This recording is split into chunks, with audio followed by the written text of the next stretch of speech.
Every morning, you step outside and expose your eyes to direct sunlight, expecting a massive surge of energy. But instead of feeling optimized, you hit a brutal wall by 11 a.m., crashing completely despite doing everything right.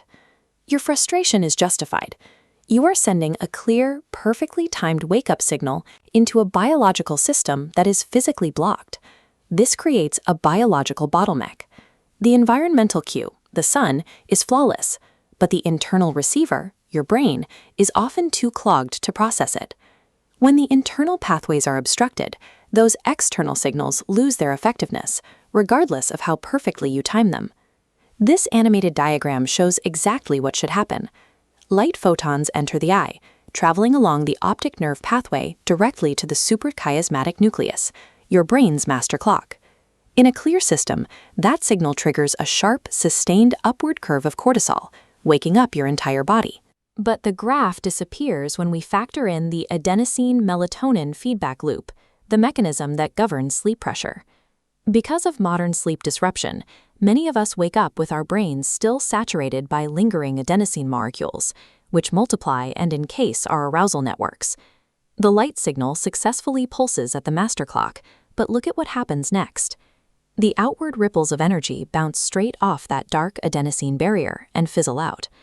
Sending a sunlight signal into an adenosine-soaked brain is like trying to make a phone call to a receiver that has been physically disconnected. The message arrives, but nobody can pick up. To reconnect that receiver, you must perform what is known as metabolic clearance. This is a mandatory physiological step that has to happen before you seek out the sun. You achieve this clearance through a highly specific physical intervention, cyclic hyperventilation, which involves 3 rounds of 30 deep rhythmic breaths. Looking at this simplified scale, you can see the immediate physiological reaction.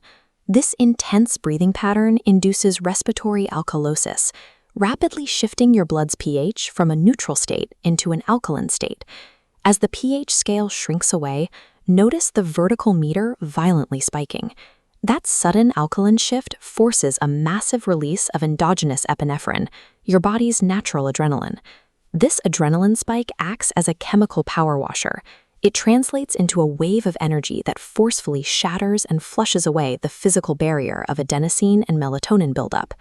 In just a few minutes, this brief respiratory intervention shifts your brain from a passive, blocked state into an active environment, ready for the environmental cues you're about to give it. This is the primed after state. The sleep sludge is cleared out, and your internal neural receptors are finally open. When the sunlight signal hits this cleared system, it meets significantly less biological resistance, resulting in a sustained cortisol spike that prevents midday fatigue. To make this work, you have to follow a specific timeline. Step 1. Waking up and immediately sitting upright, without reaching for the snooze button. Step 2 is the actual work. You execute the 3 rounds of the breathing protocol to perform the full metabolic flush. And finally, Step 3. You step outside into the morning sunlight only after this critical 10-minute clearance window is complete. We have to stop treating sunlight like a magic pill.